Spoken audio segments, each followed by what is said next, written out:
Bonjour les premières, on est là aujourd'hui donc pour pouvoir traiter du numéro 144 qui est ici même. Et là, on va nous demander de dériver deux fois, donc pourquoi pas. Et essayons pour voir ce que ça dit.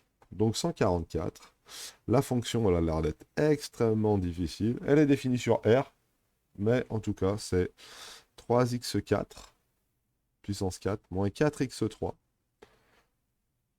plus 6x2 moins 12x plus 12. C'est une sacrée fonction, une fonction du quatrième degré.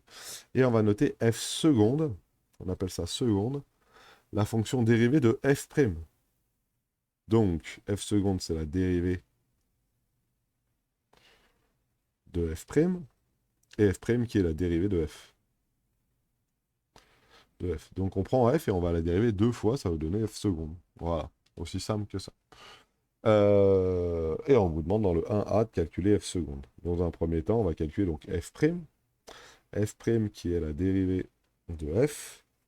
Donc la dérivée de x4, c'est 4x3. 4 fois 3, ça fait 12. Donc 12x3. Déjà pour ce terme. La dérivée de x3, c'est 3x2. Donc ça va faire moins 4 fois 3x2, ça va faire moins 12x2. Oh, il y a des 12 qui commencent à apparaître. La dérivée de x2, c'est 2x. Donc 6 fois 2x, ça fait plus 12x. La dérivée de moins 12x, c'est moins 12. Moins 12 fois 1, donc moins 12. Et la dérivée de 12, c'est 0. Donc il y a bien une petite...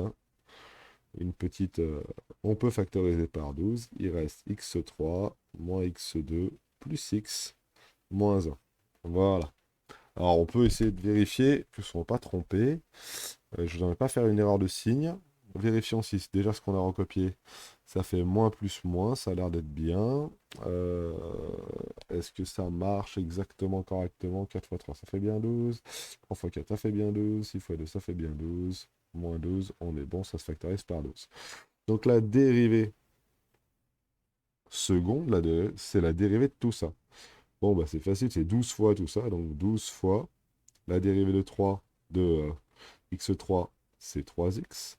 La dérivée de 3x2. La dérivée de x2, c'est 2x plus 1. Voilà. Très bien.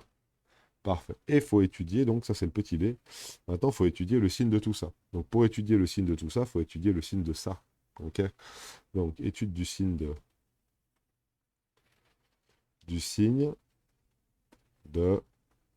3x2 moins 2x plus 1. Alors pourquoi? Parce que c'est factorisé par 12. Et 12, c'est positif. Donc 12 fois le signe de f seconde, ça va être le signe de ça fois un positif. Donc ça ne va pas changer. C'est donc le signe de ça qui nous intéresse. Ça, c'est une fonction du second degré. Donc on sait étudier une fonction du second degré. On va déjà commencer à essayer de trouver euh, ses racines. Pour trouver ses racines, on va utiliser notre fameuse technique du B2 moins 4AC. B2 moins 4AC, ça fait moins 2 au carré. Moins 4 fois A fois C. Voilà. Ça fait 4 moins 12. Et 4 moins 12, c'est négatif. Voilà. Donc si c'est négatif, ça veut dire qu'il n'y a pas de racine. 4 moins 12, ça doit faire moins 8. Hein. Pas de racine. On va vérifier ça quand même rapidement, un grand coup de GeoGebra, parce que j'ai un petit doute quand même. Toi, tu t'en vas. Alors, regardez, on va mettre f de x, et puis on va tout vérifier. F de x, c'est donc 3x4. 3x4 moins 4x3. Voilà. Plus 6x2 moins 12x plus 12. Voilà. J'ai mon f' qui est xi. J'ai bien 12x3, excusez-moi, j'ai eu un doute. 12x3 moins 12x2 plus 12x moins 12, on est bon. Et pour la seconde, je pense que si on tape f seconde comme ça, là, ça devrait marcher. Voilà, 36x2, on l'a. Moins 24x plus 12. Voilà. Maintenant, ce que je veux faire apparaître, c'est uniquement la dernière, là. Alors, pour faire apparaître uniquement la dernière, alors, j'ai pas un zoom automatique. Oula. Non, j'ai pas de zoom automatique. Voilà, elles sont là. La dernière, elle se situe... Elle est bien bizarre, celle. Ah non, ça c'est la première. Ça, c'est la deuxième. Et ça, c'est la dernière. Donc, F seconde, on va la mettre en vert pomme comme ça. Voilà. Comme ça, on les verra bien. Ici, impeccable. On va ratiboiser par là. Voilà. Nos trois fonctions, on va faire en sorte qu'elles soient un peu plus grosses. Voilà. Ici. Et on a nos trois fonctions ici correctement. On va virer la grille euh, pour le Y et pour le X comme ça correctement. Hop là. Voilà nos trois fonctions. Voilà nos trois belles fonctions. Alors j'ai un peu changé l'échelle, hein, bien sûr, pour voir un peu plus clair. La verte, c'est celle qui nous intéresse. Voilà. On a dit que son signe, quand on avait un delta qui valait 0, donc il n'y avait pas de racine. Ça ne veut pas dire qu'elle n'a pas de signe, hein, je vous rappelle. Hein. Si elle n'a pas de racine, c'est qu'elle est soit comme ça au-dessus de l'axe, soit comme ça en dessous de l'axe. Ça, c'est A positif, ça, c'est A négatif. Dans notre cas, nous, notre A, il vaut 3. Donc, A est positif, donc elle a plutôt la forme comme ça. Alors, on ne sait pas comment encore, mais elle ressemble à ça. Donc, elle est tout le temps positive. Donc, la f seconde de x, pour toutes les valeurs de x qui vont de moins l'infini à plus l'infini, elle est positive. Donc, on peut l'écrire, hein, donc, f seconde de x positif. Très bien. Voilà. Alors, regardons les questions qu'ils nous posent. Ils doivent nous poser plein de questions embêtantes encore. Euh, donc, calculer f' de x et en déduire son signe. Bon, bah c'est bon, hein. F' de x est positif et f seconde de x, ça vaut ça. Ok, donc ça c'était le A. Le petit b, ils nous disent, tout simplement en déduire le sens de variation de f'. Donc si f seconde est positif, ça veut dire un truc simple, f' de x, elle est croissant. Voilà. Et on va dresser son tableau de variation. Bah, c'était super dur, hein, le tableau de variation de f seconde, de f'. Donc, moins l'infini plus l'infini, f seconde de x est tout le temps positif, donc f' de x est toujours croissant. Donc nous, on a l'habitude de mettre f' ici et puis f là. Là, dans cet exercice-là, c'est un peu différent. On met f seconde, donc la dérivée de cette fonction-là ici, et la variation de la fonction que l'on cherche, donc là c'est f' qui grimpe comme ça.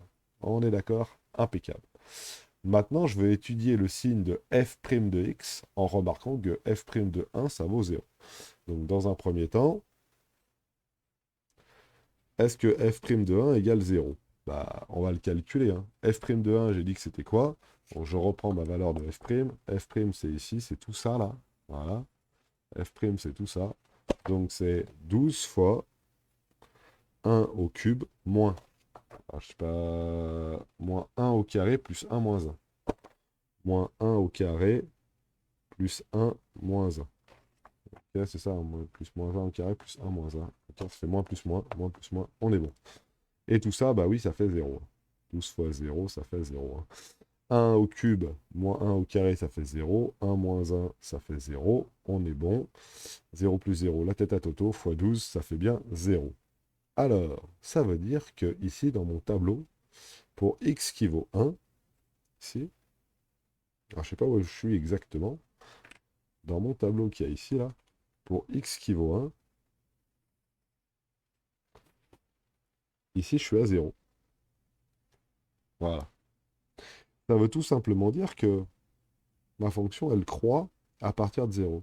Donc forcément, lorsque x va être supérieur à 1 ici, ma fonction x', elle va être positive là.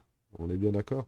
Vu que c'est une fonction qui croît et qui passe à 0 pour x égale 1, après 1, pour x qui est supérieur à 1, on va avoir une fonction qui va être positive. Donc on peut écrire la chose suivante, que f', c'est une fonction croissante, que pour 1, sa valeur vaut 0, on est d'accord? Donc, on a un plus et un moins ici. Ce plus-là, il est car f' est croissant. Okay. Et qu'est-ce que ça veut dire pour f? Ben, si ma fonction f' est négative, ça veut dire que f est décroissant. Si ma fonction f' est positive, ça veut dire que ma fonction f, elle est croissante. Donc ma fonction f, elle devrait ressembler à quelque chose de comme ça. Quelle est la valeur qu'il faut que je mette ici? Ben, c'est facile, lorsque x y vaut 1, combien vaut f? Donc il faut que je remplace x par 1 à l'intérieur de ce bazar-là. Et x par 1 à l'intérieur de ce bazar-là, à chaque fois que je fais 1 à la puissance quelque chose, ça fait 1. Donc ça va faire 3, moins 4, plus 6, moins 12, plus 12. Donc déjà, les moins 12 plus 12 s'annulent. 3 moins 4, ça fait moins 1. Moins 1 plus 6, à mon avis, ça devrait faire 5 ici. Voilà. Donc on va vérifier sur le GeoGebra ce que ça fait.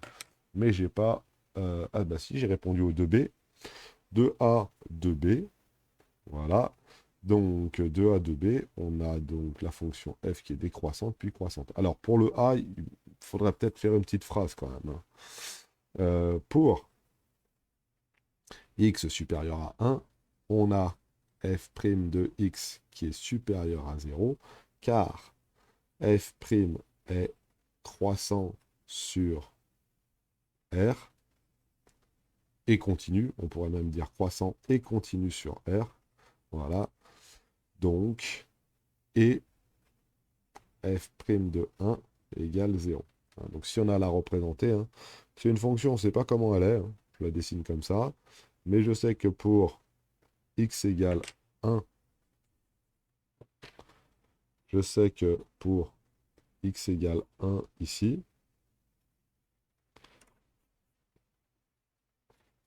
je sais que pour x égale 1, elle vaut 0 et qu'elle est croissante. Donc si elle est croissante, cette partie-là, hein, elle va forcément être au-dessus de l'axe des abscisses, donc plutôt positif, positif, voilà, et cette partie-là, là, je la fais en vert, on pourrait la faire en rouge, cette partie-là est sous l'axe des abscisses, hein, donc plutôt négatif. Vous voyez qu'en disant que la fonction est croissante et qu'à un moment elle est égale à 0, eh ben, voilà. Il manquerait juste un tout petit chose, dire qu'elle est continue, ça c'est important, hein.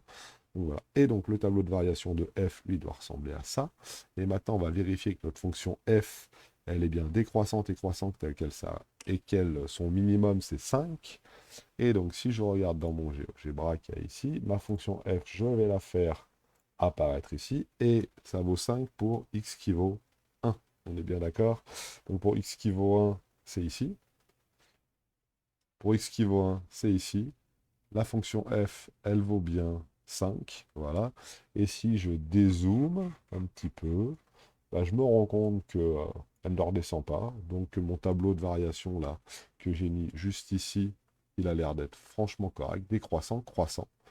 Et puis, alors, pourquoi j'ai une fonction orange qui vient d'apparaître? Je ne sais pas. Voilà. Voilà, on va changer un tout petit peu. Voilà. Et voilà à quoi elle ressemble, hein.